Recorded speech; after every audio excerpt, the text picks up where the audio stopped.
আমিনুল ভাই না ভাই, অত সুন্দর জিনিসটা আপনার বাড়িতে আইলাম, দেখলাম মানুষে দেখতেছে, এটা তো অনেক দামি জিনিসটা ভাই। আমি তো এটা আপনার যার কামড়ে টুরের থেকে পালা এত গেছি গেল বাদে আপনার আমি মুড়ে মুড়ে বাইন্দা দিয়েছি দোকানের সামনে। ও তো এটা আমার কোনো মালিক পক্ষ পাইতাছি না, এটা আচ্ছা।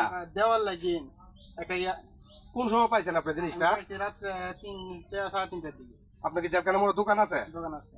আপনি কি দোকানে মানে দোকানদারি করতেছেন, পরে হঠাৎ দেখেন যে এটা কি মানে এই আন্তাজি কি জেলখানা মোড়ে আসলো না, কোনো গাড়ি থেকে কেউ আইলো মানে না কেউ পালায় হয়ে গেছে? ফালায়াত হয়ে গেছে অটো থেকে একটা মেসুর থেকে ফালায়াত হয়ে গেছে সুরে লাইট মাসি বাদে সুরে তো ফালায়াত। জিনিসটা তো আপনার যার হারাইছে এত মনে কোন কান্দাকাটি করতেছে, অনেক কষ্ট করে জিনিসটা অনেক বড় করছে জিনিসটা, তো এটা তো অনেক ভালো জিনিস। এটার নাম কি? এটা তো বীজ দেয় আপনার, এটা পাটা।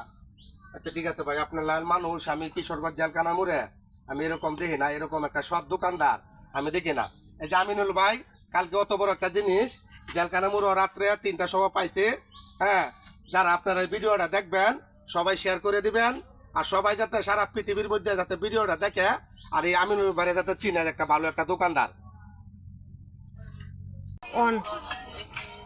ভাই এই যে এই জিনিসটা কিশোরগঞ্জ নতুন জেলখানার মোড়ে, এই জিনিসটা 28 তারিখে রাত্রে 3টা বাজে জেলখানা মোড়ে জিনিসটা ঘোরাঘুরি করতেছে আমাদের এক ভালো দোকানদার ভাই, লাইট ধরে গিয়ে দেখে একটা অটো স্পিডে যাইতেছে গা, আর এই অত বড় দামি জিনিসটা যেটা বাংলাতে বলে পাড়া, মানে এটা অনেক দাম আছে, যারা গ্রাম বাংলা চিনে সবাই জানে এই জিনিসটা অনেক দামি, অনেক কাজের জিনিসটা।